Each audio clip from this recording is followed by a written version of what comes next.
I've spent 18 months thinking about what happened in Angeles City. Not every day, but enough that I feel I need to write this down. Maybe it'll help someone. Maybe it'll just help me finally close that chapter. Either way, here it is. I'm Owen. I'm 57 years old. I work construction management, big commercial projects, the kind where you're on site for 6 to 8 months at a time. I was managing a resort development in Clark, about 20 minutes from Angeles City. My marriage ended 3 years before this story starts. No drama, just grew apart. Kids were grown. I sold the house in Perth, split everything fair, and took the Philippines contract because I needed something different. New country, new life. That was the plan anyway. The first time I walked into Paradise Bar, I wasn't looking for anything except a cold beer. It was March, dry season, and the heat in Clark was brutal. I'd been working 12-hour days getting the resort foundation poured. My site engineer, a Filipino bloke named Rico, suggested I check out Walking Street after work. "Just for a beer, boss," he said with this knowing smile. "Relax a bit." Walking Street in Angeles City is exactly what it sounds like. Neon signs everywhere. Music bleeding out of every doorway. Girls standing outside each bar calling to you, "Hey, handsome, come inside, sir. I take care of you." I'm not going to lie and say I was shocked or offended. I knew what these places were. I'd heard the stories from other expats on the job site. But knowing about something and experiencing it are different things. Paradise Bar was set back a bit from the main strip, which I liked, quieter. The sign was pink neon, and through the open front I could see a small stage with a pole, some tables, a bar along the left side. Maybe 8 or 9 girls inside. As soon as I stepped through the doorway, the cold air conditioning hit me like a blessing. The place smelled like cigarettes and that sweet perfume. They all wear. A mamasan older woman, maybe 60, with dyed black hair came right up to me. "Welcome, sir." "First time Paradise Bar?" "First time," I said. "Sit anywhere you like. Girls get you drink." I took a table near the back. Not too close to the stage, not right at the bar. Somewhere I could just observe. A girl came over immediately, tiny thing, couldn't have been more than 5 feet tall, wearing a bright yellow bikini top and tiny shorts. She had this huge smile. "What you drink, sir?" "San Miguel Light," I said. "You buy me ladies' drink." She sat down without waiting for an answer, scooted her chair close. I knew the game. Ladies' drinks cost 200 pesos each. Girl gets commission, bar makes money. I wasn't born yesterday, but I also wasn't going to be rude.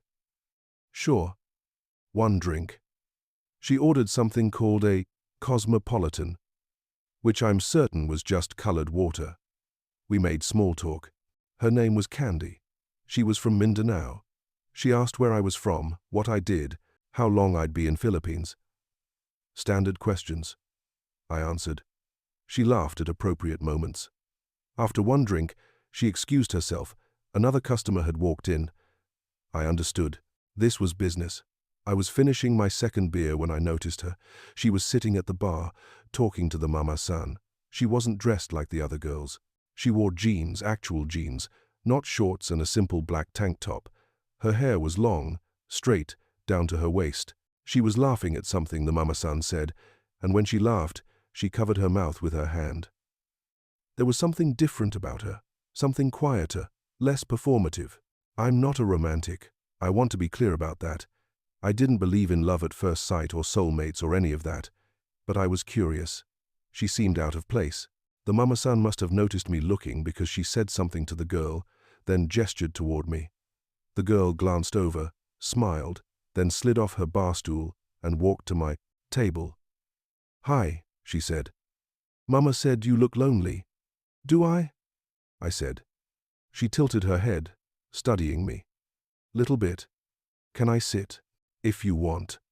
She sat across from me, not beside me like Candy had. She folded her hands on the table. "I'm Honey," she said. "Owen. Owen," she repeated, testing the sound. "Australian?" "Yeah, Perth. You're good at accents." "I meet many Australians," she said. "You here for work?" "Construction management. Resort project in Clark." She nodded. "How long you here?" 6 more months on the contract." Long time, she said.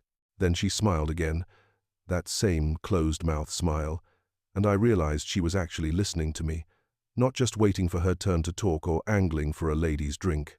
She seemed genuinely interested. "You want to buy me drink?" she finally asked. "What would you like?" "Just Coke Light. I don't drink alcohol when working." I raised my hand and ordered her Coke Light and another beer for myself. When the drinks came, the mama-san wrote something in a small notebook behind the bar. Honey saw me watching. "Mama counts everything," she explained. "Ladies drink. Barfine, if customer buys bottle, everything has record. Keeps things organized, I guess." I said, "Yes." She sipped her Coke through a straw. "So, Owen, you married?" "Was. Divorced 3 years ago." "Children?" "2. Both grown. University age. They're back in Australia." "You miss them?" It was such a simple question, but the way she asked it soft, like she actually cared about the answer, caught me off guard. "Yeah," I said. "I do," she nodded. "Family important, I understand." We talked for maybe 45 minutes. She told me she was from Leyte, a province I'd never heard of. She had 2 younger sisters and a brother. Her father died when she was 16. Heart attack. Her mother worked in a sari-sari store, one of those tiny convenience shops. Money was tight. Honey had been working in Angeles for about a year, sending money home every month. "This job," she said, gesturing around the bar, "it's not forever. Just until I save enough. Maybe go back to school. I want to study hospitality management." I didn't ask her directly what the job entailed. I knew what girly bars were. But she didn't push anything. She didn't ask for barfine. She didn't get overly flirty. She just talked to me like a normal person.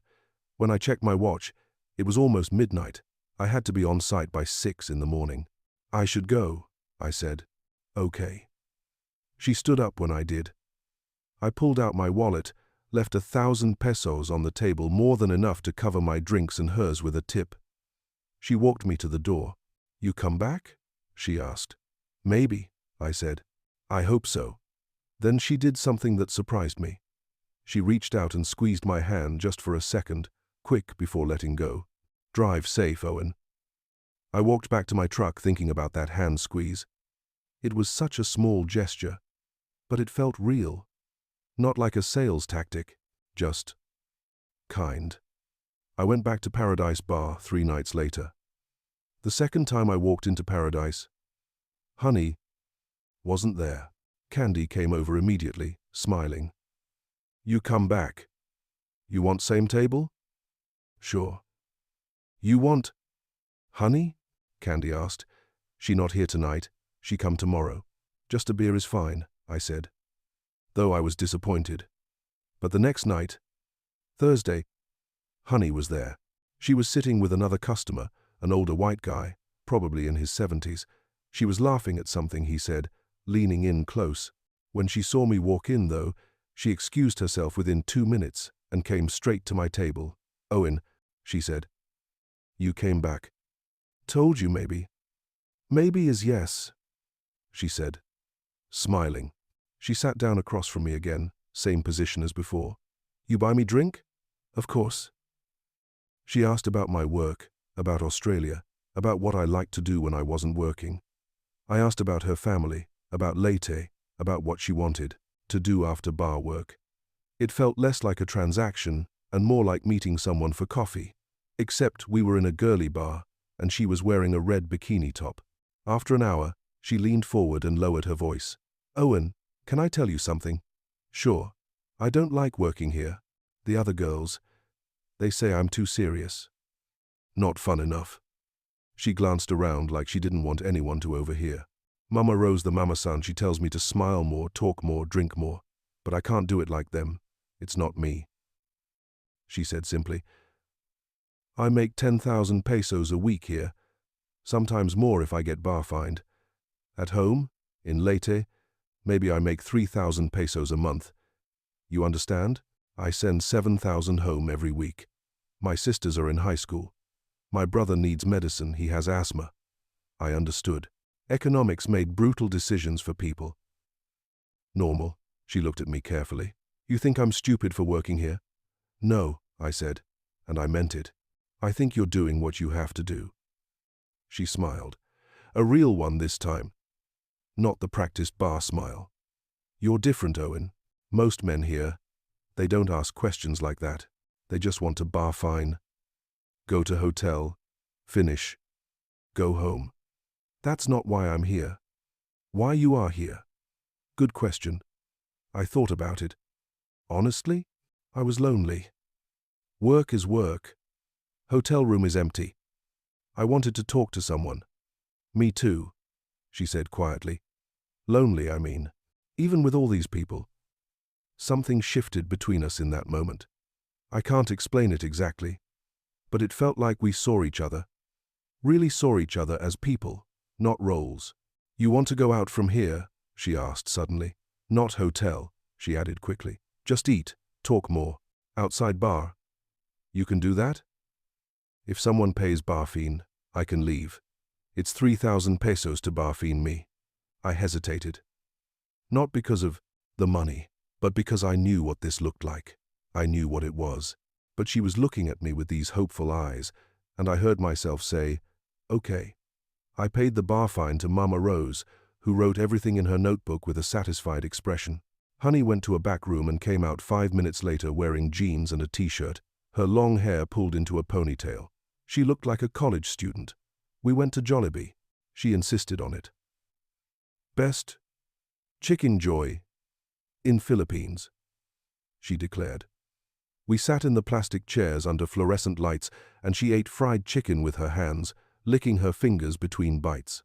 She told me about growing up in Leyte, about riding the jeepney to school every morning, about her father teaching her to fish before he died, about her mother crying when Honey sent her first money order from Angeles.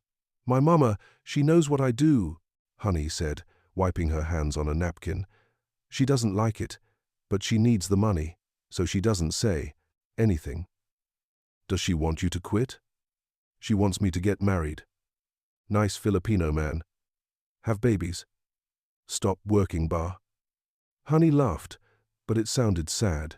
But nice Filipino men don't want bar girls. They want virgin girls from province. Not me. That's not fair. No, but it's true. She looked at me directly. What about you, Owen? You want bar girl? The question hung between us. I didn't know how to answer it honestly. I don't know what I want, I finally said. I just know I like talking to you. I like talking to you too. We stayed at Jollibee until they started mopping the floors at 1 in the morning. Then I drove her home, or what she called home. It was a small apartment building in a neighborhood I didn't recognize. She shared a room with 2 other bar girls from Paradise.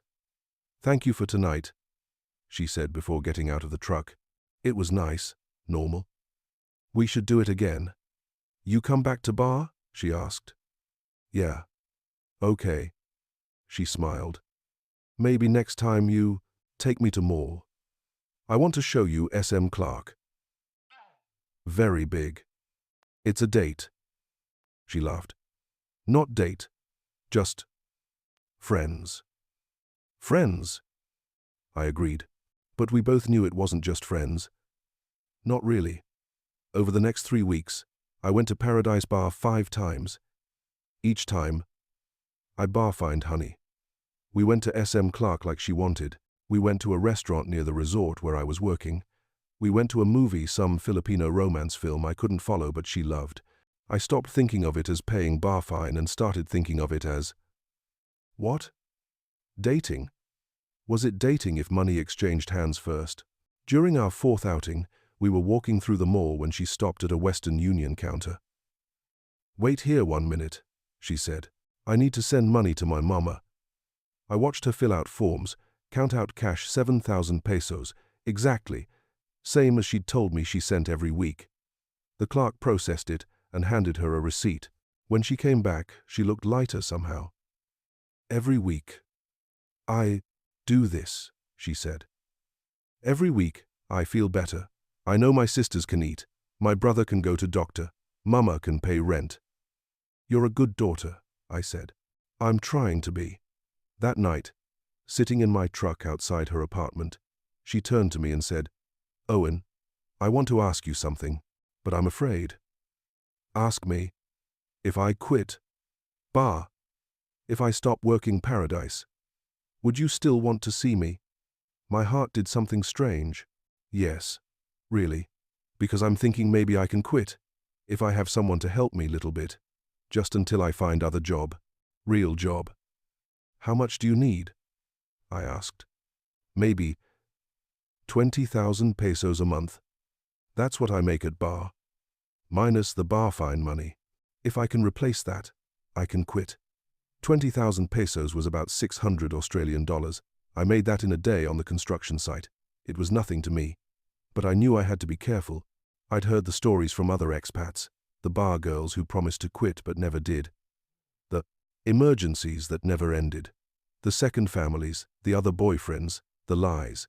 Let me think about it, I said. She nodded. Okay. I understand. It's a big thing to ask. But that night, lying in my hotel room, all I could think about was her face when she sent money to her mother. The relief, the pride. She wasn't a bad person. She was just trying to survive. And if I could help her get out of that life, wasn't that the right thing to do? I told her yes the following week. We met at Jollibee, our place now, apparently, and I laid it out. I'll give you 20,000 pesos a month for 6 months. That gives you time to find another job. But you have to really quit paradise. No going back. Her eyes went wide. Really? You do this for me? I do. She reached across the table and grabbed both my hands. Thank you, Owen. Thank you. I promise I quit. Today I quit. I tell Mama Rose tonight. You sure? Yes, I'm sure. She was almost crying. You don't know what this means. Give me my life back. I gave her the first 20,000 that night. Cash. She counted it carefully, then folded it and put it in her purse. I tell Mama Rose tomorrow. She said, tonight is my last night. Do you want me to come with you? No. Better I do alone. Mama Rose will be angry, but it's okay. I don't care anymore. She texted me the next day. I quit bar. Mama Rose very angry, but I don't care. I'm free. I felt good about it. Really good.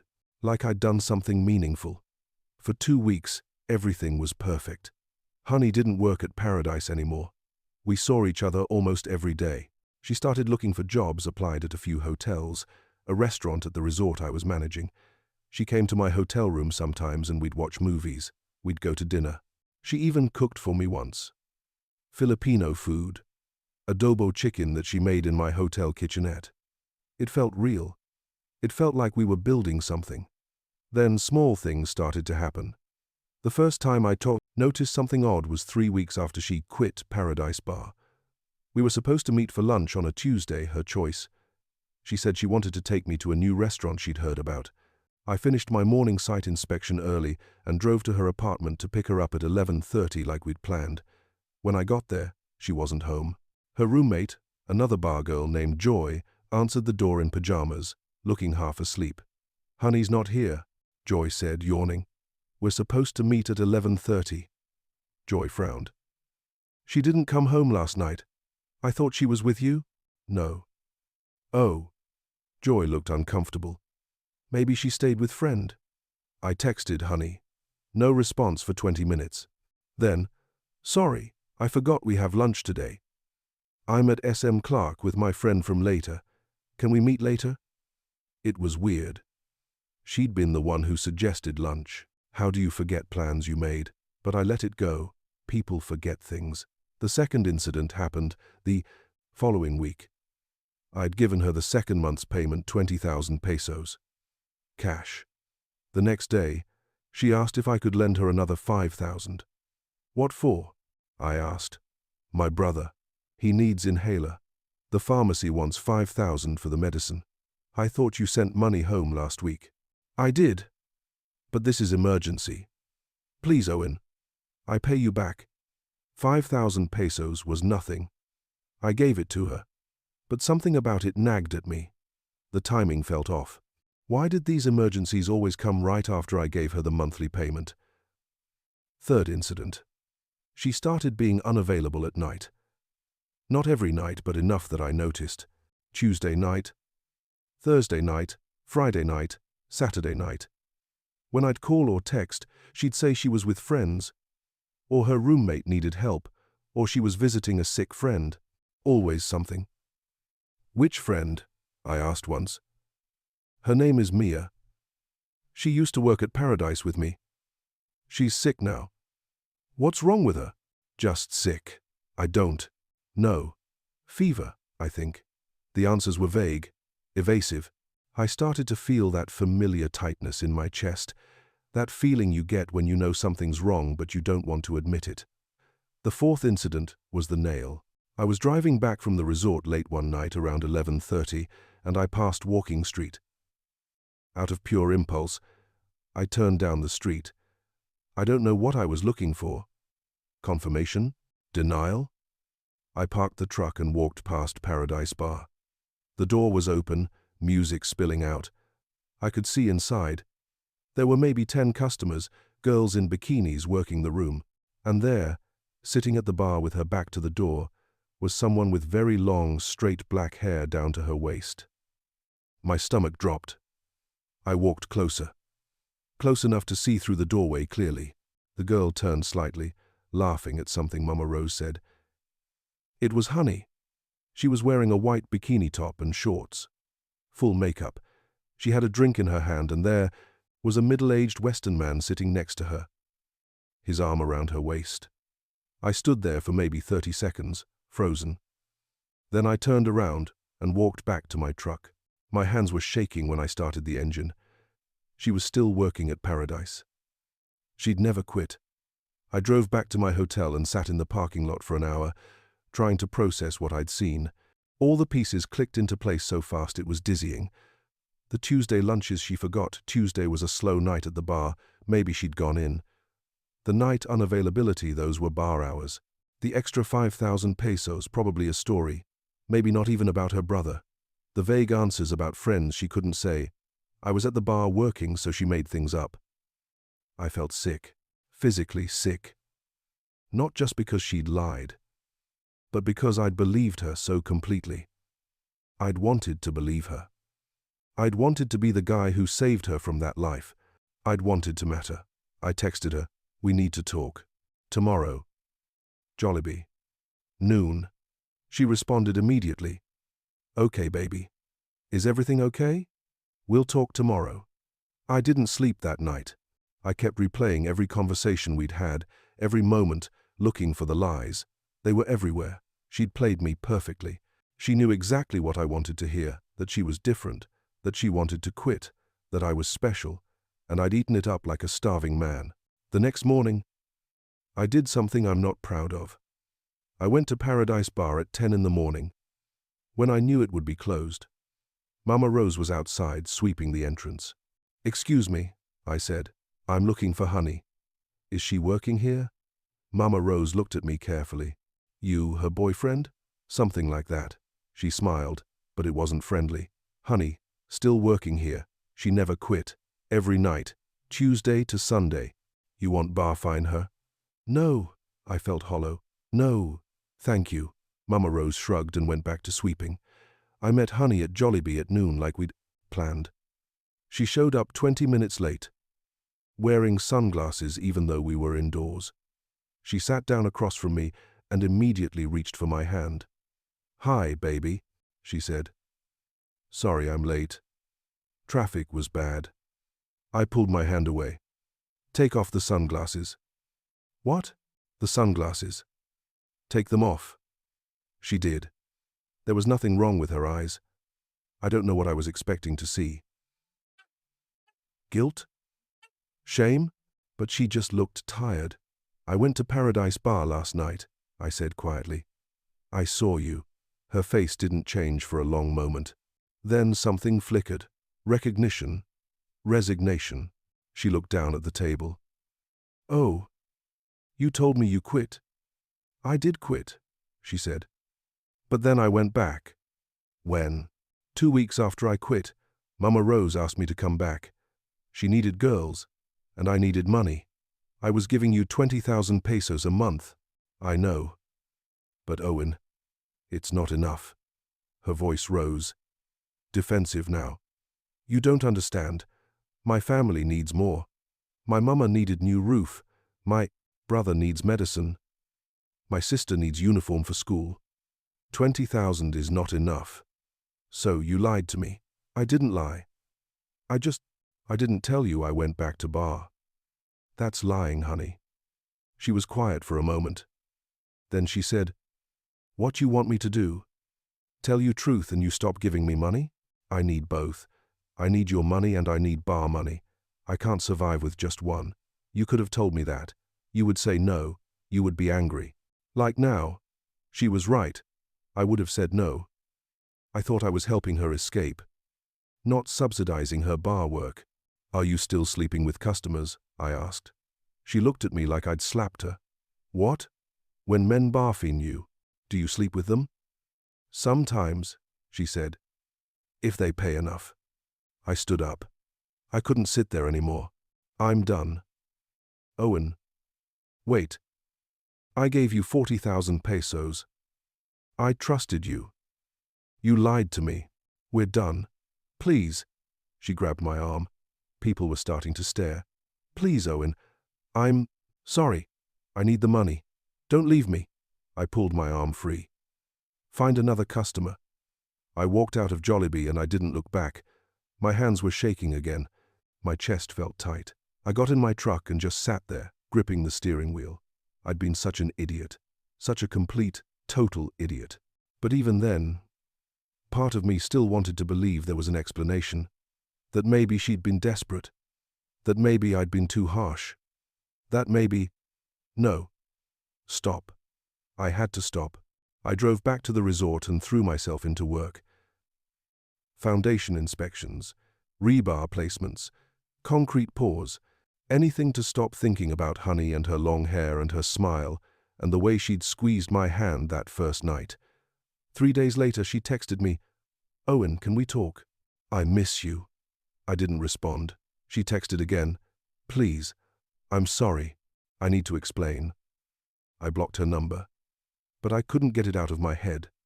I kept wondering, had any of it been real?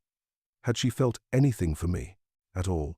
Or was I just another walking ATM, another lonely foreigner she could manipulate? I needed to know the truth. All of it. 2 weeks after I walked out of Jollibee, I was having dinner at a restaurant near the resort with my site engineer, Rico. We'd finished going over next week's concrete pour schedule and had moved on to beers and casual conversation. Rico was Filipino, mid-30s, married with 2 kids. Good guy. Smart. We'd become friends over the months working together. Boss, he said after his second beer, you've been quiet lately. Something wrong? I shrugged. Just work stress. Bullshit, he grinned. I've worked with you 5 months. You love work stress. This is something else. Girl problems? I didn't want to talk about it. But the beer was loosening me up and I was tired of keeping it inside. Yeah, I admitted. Girl problems. Filipina? Bar girl, Angeles. Rico nodded slowly, understanding immediately. Ah, Paradise Bar? You know it? Everyone knows. He took a sip of his beer. Let me guess. She told you she wants to quit. You gave her money. How did you know? Because it's the oldest game in the book, boss. They all do it. Not all bar girls, he corrected quickly. But the smart ones do. They find a foreigner, tell him the story, poor family, want to quit, need money, and the foreigner falls for it, gives her monthly allowance. She keeps working the bar and keeps collecting from the foreigner.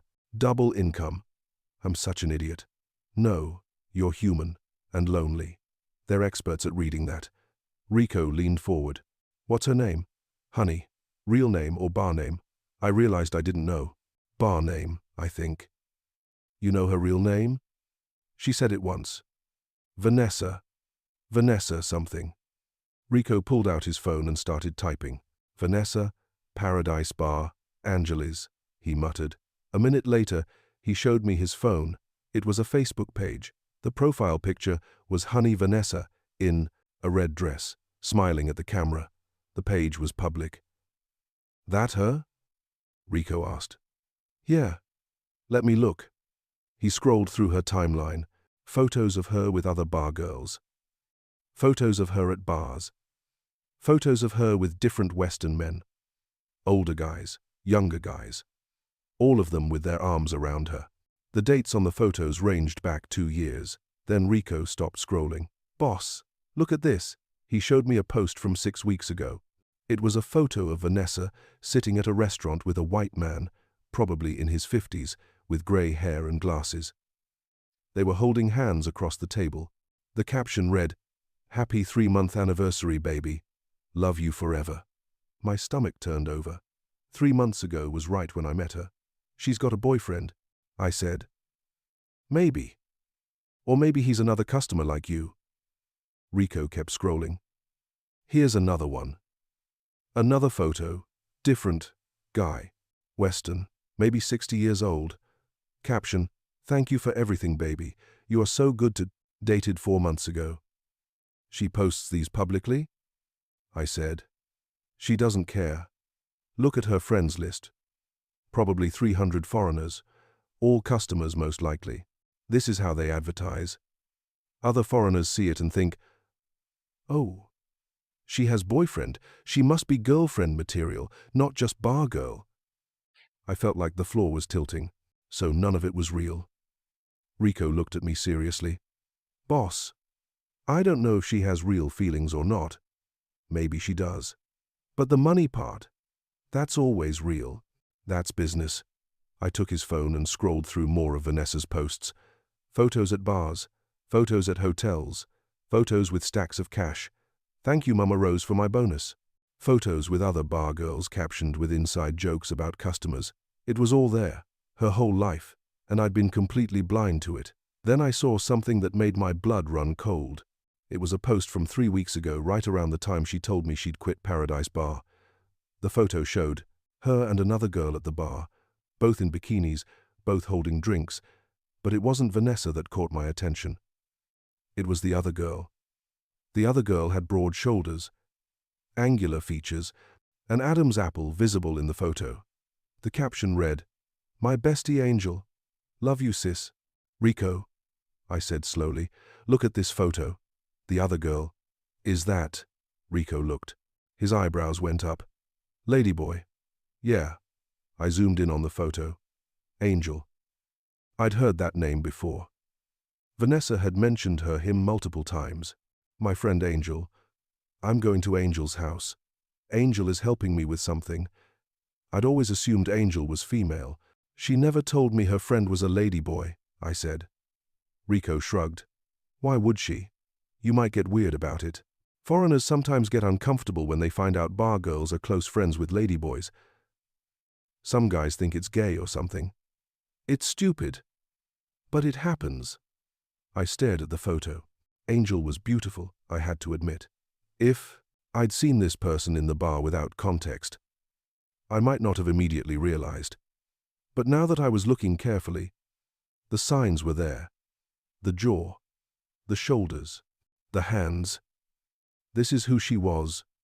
With all those nights, she said she was with friends. I said, "Probably." Rico agreed. Ladyboys and bar girls are usually tight.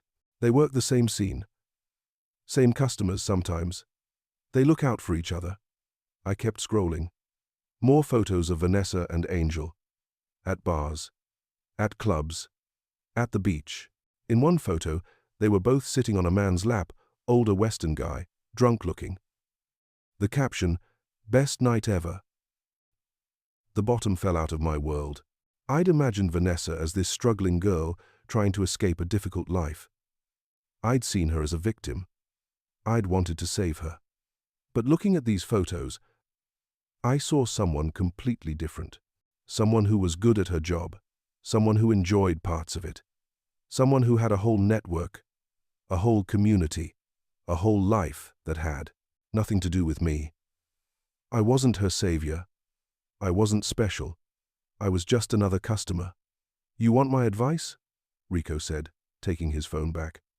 "Forget her. Block her everywhere. Don't go back to that bar.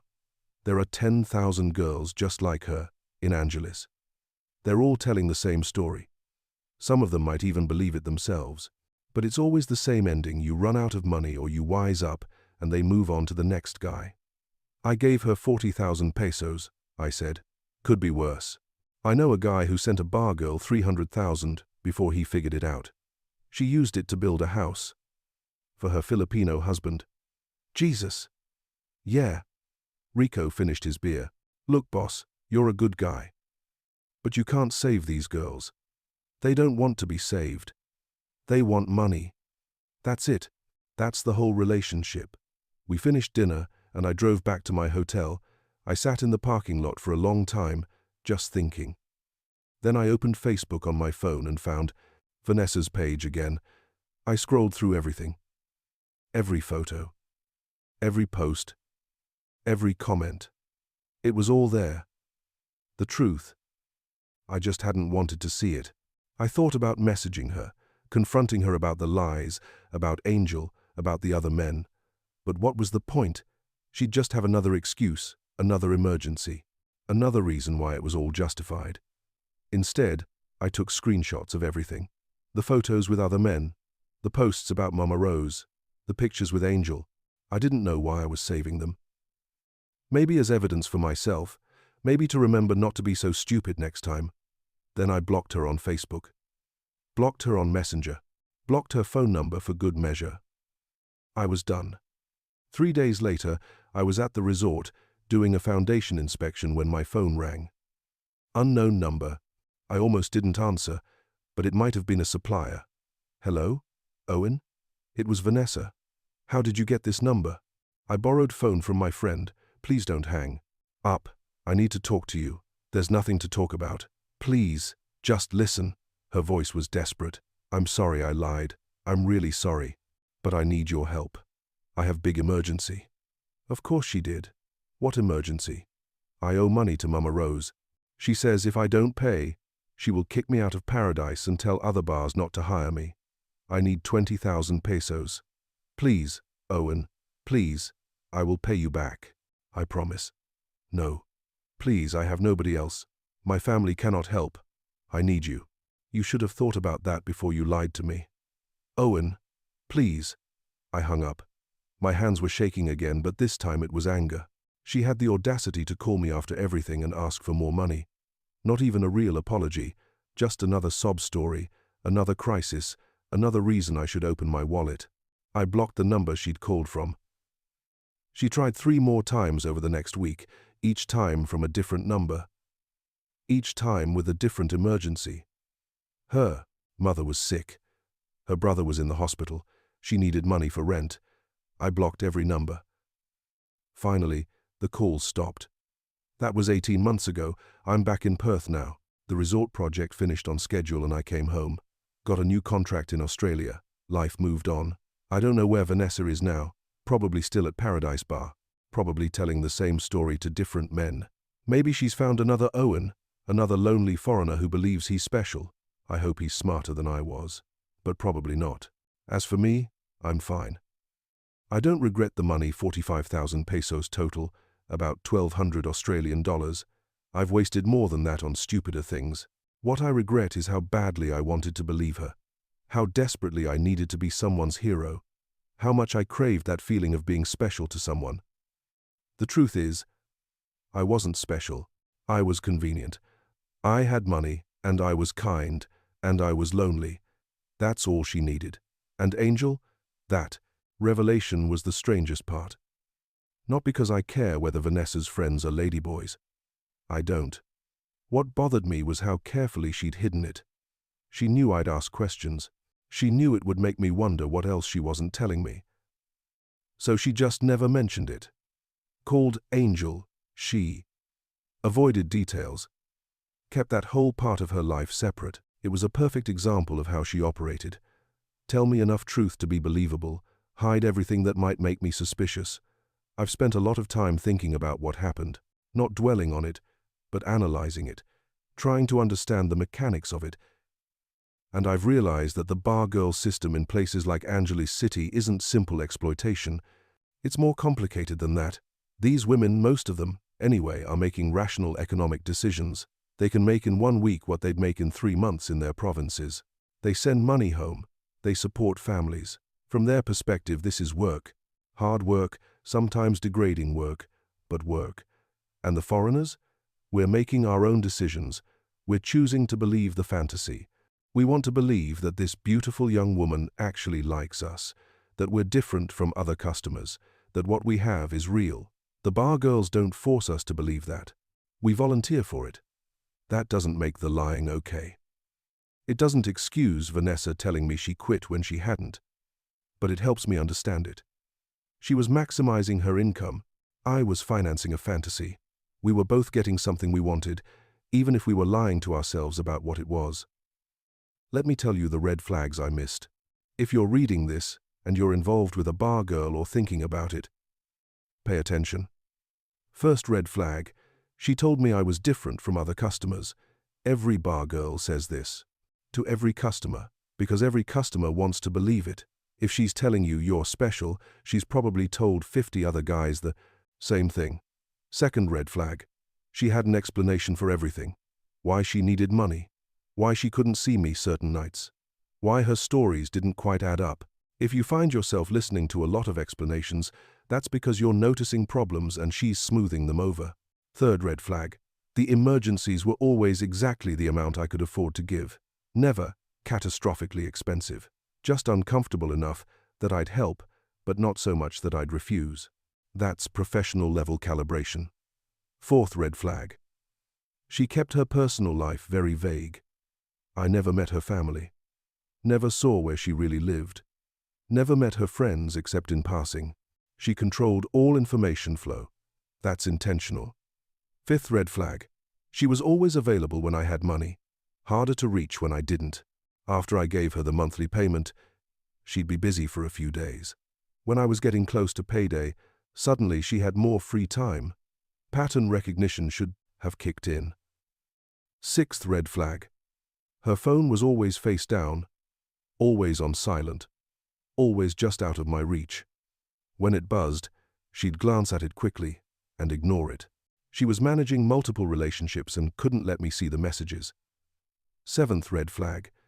She never introduced me as her boyfriend to anyone. I was always my friend or just Owen, because to her co-workers, to Mama Rose, to everyone in her real life, I wasn't her boyfriend. I was a customer. If you're in Angeles City or Makati or Cebu or any of these places and you're falling for a bar girl, I'm not going to tell you to stop. You're an adult. You can make your own choices. But I am going to tell you to be honest with yourself about what the relationship is. Are you paying her? Then it's a business transaction, no matter how nice the conversation is. Does she work at a bar? Then she's working, even when she's with you. Does she need your money to survive? Then you're not her boyfriend. You're her customer, her sponsor, her income source. That doesn't mean she's a bad person. Vanessa wasn't evil. She was just doing her job very well. And her job was separating lonely foreigners from their money. The Philippines is complicated. The bar scene is complicated.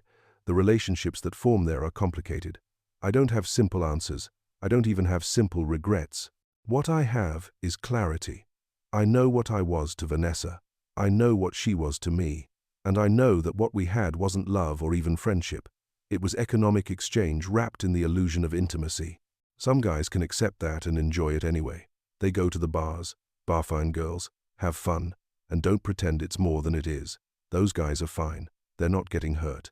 But if you're like me, if you're lonely and you want connection and you're vulnerable to the fantasy, then these places are dangerous, because the fantasy is very well constructed.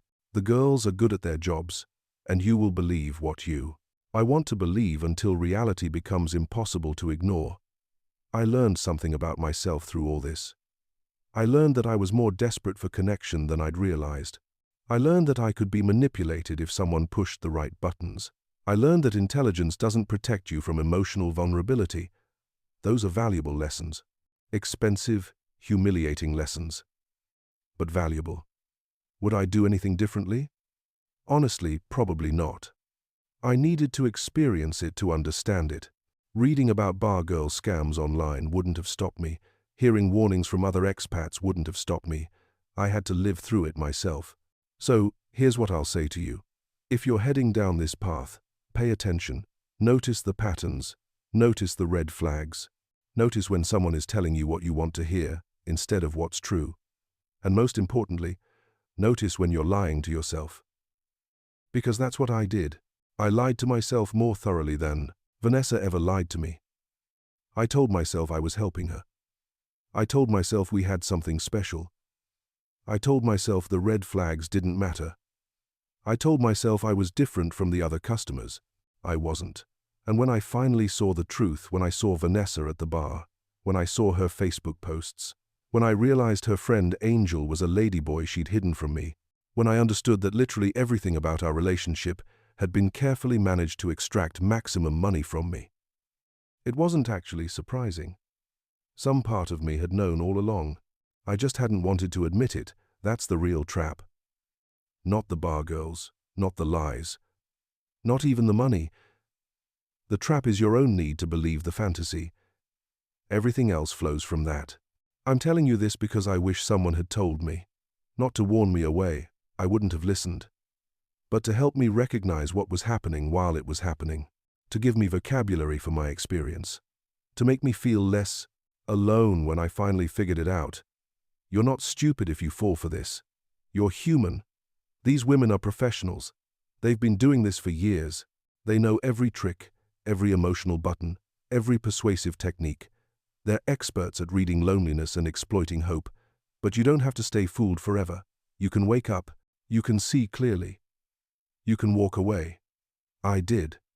And now, 18 months later, sitting in my apartment in Perth, typing this out, I can finally say, I'm grateful for the experience. Not because it was fun, not because I treasure the memories, but because I understand myself better now. I understand what I was looking for, why I was vulnerable, and what I actually need. I don't need someone to save. I don't need someone to need me. I don't need to be special to a beautiful young woman half my age. I need actual connection, actual honesty, actual relationship, and I won't find that in a bar in Angeles City. Neither will you.